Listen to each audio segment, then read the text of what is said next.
وہ گزرے وقت سے زیادہ. جنرل نیازی جنہوں نے ہتھیار ڈالے تھے اور 40,000 کہہ لیں یا 90,000 کہہ لیں جتنے بھی سولجرز تھے جن کو سرنڈر کروایا تھا اور اپنی پتلونیں بنگلہ دیش میں اتار کے آ گئے تھے، یہ سمبولیکلی بڑی زبردست پکچر ہے. 16 دسمبر کی ایک خاص اہمیت ہے، خاص ایک طریقے سے ہمارے یہاں یاد کیا جاتا ہے. اور آپ اس بارے میں کیا کہیں گے کہ جو 71 کی وار ہوئی تھی 16 دسمبر کو، جس میں کہا گیا کہ ہتھیار ڈال دیے گئے اور بڑا کچھ، تو اس کو آپ کس طرح سے دیکھتے ہیں؟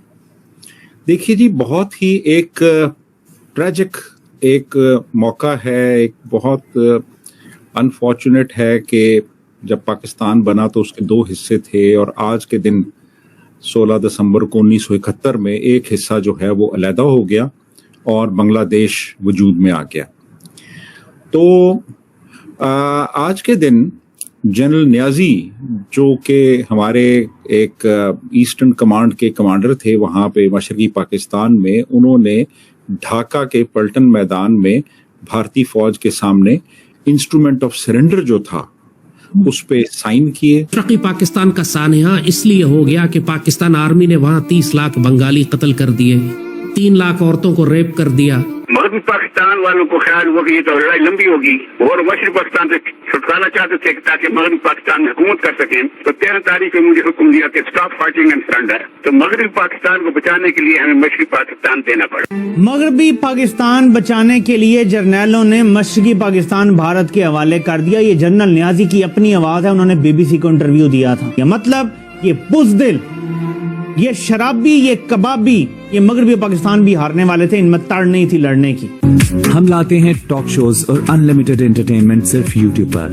اگر آپ نے ابھی تک ہمارا چینل سبسکرائب نہیں کیا تو ابھی سبسکرائب کریں اور بیل آئیکن کو کلک کر کے ہماری لیٹسٹ ویڈیوز کے بارے میں اپڈیٹ جانیں. وہاں پہ جو لوگ تھے جو پاکستان سے وابستہ تھے، جس میں کہ فوج بھی تھی، جس میں کہ پیراملٹری بھی تھی، جس میں سویلینز بھی تھے، جس میں کچھ لوائلسٹس بھی تھے جو کہ اس وقت پاکستانی فوج کا ساتھ دے رہے تھے، تو ان سب نے ہتھیار ڈال دیے. اور یہ بہت بڑی تعداد ہے لوگوں کی جو کہ کسی بھی جنگ میں جنہوں نے ہتھیار ڈالے ہوں، اور ان کے پاس 2 سے 3 ہفتے تک کی کیپیسٹی تھی لڑنے کی، یہ لڑ سکتے تھے. لیکن یہ انہوں نے اپنی جانیں بچائیں، انہوں نے ہتھیار ڈالے. یہاں تک کہ ایک انڈین جو جنرل تھے، وہ جنرل جگجیت سنگھ اروڑا جو تھے، وہ کمانڈر تھے ایسٹرن کمانڈ کے ان کے، اور ان کے چیف آف سٹاف جو تھے وہ جنرل جیکب تھے. تو جنرل جیکب جو تھے وہ جنرل نیازی جو ہمارا جرنیل تھا اس سے ملے جا کے، اور انہوں نے اس کو کہا جی کہ آپ اب سرنڈر کرنا ہے. تو نیازی نے کہا جی بتائیں جی سرنڈر کرتے ہیں ہم، آپ بتائیں، اور ہتھیار کہاں ڈالنے ہیں. اس نے کہا جی نہیں، ہتھیار آپ اپنے پاس رکھیں، کیونکہ اگر آپ نے ہتھیار ڈال دیے تو مکتی باہنی والے آپ کو نہیں چھوڑیں گے پھر. تو اپنی حفاظت کے لیے ہتھیار اپنے پاس رکھیں، اور پھر ہم آپ سے ایک پراپر ایک سیرمنی ہوگی، ایک سرنڈر سیرمنی ہوگی، اور وہ کچھ خاص ملٹری پروٹوکولز ہوتی ہیں جن کے مطابق ہوتی ہے، اور اس میں پھر وہ فوجی باقاعدہ ایک پوری یونیفارم پہنتے ہیں، اور پھر اپنے وہ جو ہتھیار ہوتے ہیں نا ان کو زمین پہ رکھتے ہیں. پھر ان کے جو یہ شولڈر ٹائٹلز وغیرہ ہیں اور یہ ان کے رینکس وغیرہ یہ اتار دیے جاتے ہیں. تو پھر وہ پوری ایک سیرمنی ہوئی اور وہ وہاں پہ انہوں نے ہتھیار ڈالے. تو پھر وہ جنرل نیازی جو تھے وہ تو پھر بعد میں وہ چائے وائے بھی پیتے رہے، وہ پکوڑے وغیرہ کھاتے رہے، وہ تصویریں بھی ہیں، گندے لطیفے بھی سناتے رہے. تو ہمیں کئی ایسے جنرلز ملتے ہیں تاریخ میں جنہوں نے کہ لڑتے ہوئے جان دی، تو لڑتے رہے، دشمن کا مقابلہ کرتے رہے.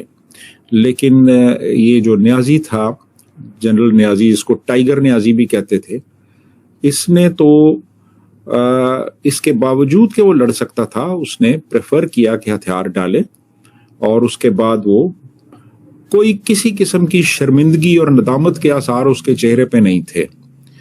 اور وہ جو انسٹرومنٹ آف سرنڈر ہے وہ ابھی آپ دیکھیں وہ موجود ہے اس پہ سوشل میڈیا پہ، وہ دیکھا جا سکتا ہے جو انکنڈیشنل سرنڈر کیا گیا.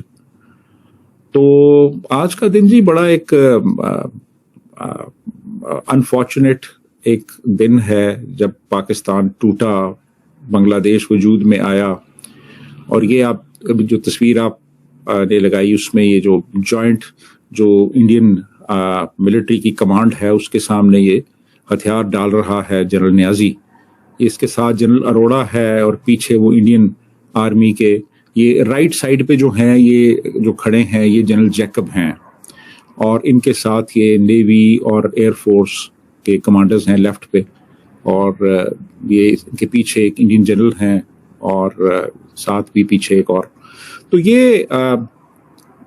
یہ تصویر تو بڑی آئیکونک تصویر ہے، اور یہ تصویر تو ہمارے لیے انتہائی شرمندگی اور ندامت کا باعث. توبہ استغفار، توبہ توبہ توبہ، خدا مجھے معاف کرے. پچھلے سال جنرل باجوہ ریٹائر ہوئے تھے اور انہوں نے ادھر نیشنل ڈیفنس یونیورسٹی میں لیکچر دیا کہ ہمارے 93,000 سولجرز نے یہاں ہتھیار نہیں ڈالے تھے، صرف 32,000 نے ڈالے تھے. آگ بچ گئی صرف 32,000 نے، which was the biggest surrender in the history of the 20th century. دشمن کو فیس نہیں کر پائے، آپ میں صلاحیت ہی نہیں تھی، اہلیت ہی نہیں رہی کہ آپ دشمن کو فیس کر سکیں، لڑ سکیں. اور یہی وجہ تھی کہ آپ دیکھیں کہ چلیں مشرقی پاکستان میں تو وہ پوری قوم آپ کے خلاف تھی، لیکن مغربی پاکستان میں تو وہ حالات نہیں تھے. لیکن یہاں پہ بھی آپ نے لوز کیا، مغربی پاکستان میں بھی آپ نے لوز کیا، آپ کی زیادہ کیجولٹیز ہوئیں، آپ نے زیادہ علاقہ کھو دیا، آپ کی زیادہ آپ کی یعنی آپ وار دیکھیں اگر تو آپ کی تو آدھی نیوی جو ہے وہ تباہ ہو گئی تھی، آپ کی 1/4 ایئر فورس ختم ہو گئی تھی، آپ کی 1/3 آرمی جو تھی وہ ہاتھ سے نکل گئی تھی، ہتھیار ڈال دیے تھے انہوں نے، یا وہ وونڈڈ تھے یا جنگ میں کام آ گئے تھے. تو یہ آپ کی پرفارمنس رہی اس میں، اور بنیادی وجہ یہی تھی کہ آپ پروفیشنل نہیں رہے تھے، آپ دوسرے کاموں میں پڑ گئے تھے. بالکل ایسے ہی رہا سر. لیکن اس کے بعد ہم نے دیکھا کہ سر پھر ایک 16 دسمبر آئی پاکستان میں 2014 آرمی پبلک اسکول کے بچوں کے اوپر اٹیک ہوا. احسان اللہ احسان ہماری ہی ایجنسی کے پاس سے غائب کر دیا گیا فیملی سمیت. اس کا انٹرویو بنایا گیا ٹی وی چینلز کے لیے، سلیم صافی صاحب نے بنایا تھا جیو ٹی وی کے لیے، اس کا پرومو بھی چلا. اس کے بعد اسے روکا گیا جب لوگوں نے شور کیا کہ یہ کیا طریقہ ہے کہ اس کا انٹرویو آ رہا ہے ٹیررسٹ کا.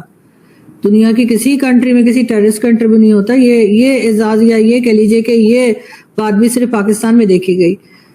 اس کے بعد کہا گیا کہ جی وہ بچے شہید ہو گئے، ان کے پیرنٹس بڑے ناراض ہوئے، انہوں نے کہا کہ ہم نے شہید ہونے کے لیے تو نہیں بھیجا تھا، ہم نے تو پڑھنے بھیجا تھا. پھر ایک خبر یہ بھی آئی کہ میڈیا کو منع کر دیا گیا ہے کہ ان کے پیرنٹس یعنی ان بچوں کے پیرنٹس سے بات نہ کی جائے، اس لیے کہ وہ اب کچھ سالوں کے بعد وہ ناراض ہو رہے ہیں. وہ کہہ رہے ہیں کہ جی آپ نے تو کچھ کیا ہی نہیں، کسی کو پکڑا ہی نہیں. یہاں تو نہ بھارت تھا، نہ افغانستان تھا، نہ کوئی اور کنٹری تھی. اپنی ہی کنٹری کے اندر اپنے ہی بچوں کو احسان اللہ احسان جو پاکستان کا سٹیزن تھا اس نے مارا اور کچھ کیا نہیں گیا. اس کو ڈیفینیٹلی بلیک ڈے کہا جا سکتا ہے. کیسے دیکھتے اس کو؟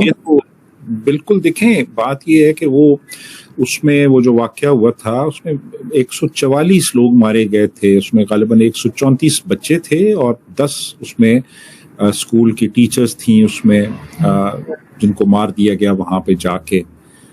تو ایک بہت بڑا ہمارا انٹیلیجنس فیلئر تھا، اور ہم جو ہماری ریپڈ ریئیکشن فورس تھی وہ بھی ریپڈلی ایکٹ نہیں کیا اس نے، اور وہ آ کے بچوں کو مارتے رہے وہاں پہ. اور بڑے پیارے معصوم بچے تھے جن کو مار دیا گیا. اور اس کے بعد پھر کم سے کم یہ تو کرتے کہ ایک پراپر انکوائری کنڈکٹ کی جاتی اور اس کی جو فائنڈنگز تھیں وہ سامنے لائی جاتی اور وہ ذمہ داری کا تعین کیا جاتا کہ کن لوگوں سے لیپس ہوا کہ یہ لوگ یہاں تک پہنچے. وہ بھی نہیں کیا گیا. تو آپ کو یہ ویڈیو کیسا لگا کمنٹ باکس میں ضرور لکھیے. اس ویڈیو کو لائک کیجیے، شیئر کیجیے، سبسکرائب کرنا نہ بھولیے آپ کے چینل EFC اور زیڈ کو. ملتے ہیں اگلی ویڈیو میں. جے ہند.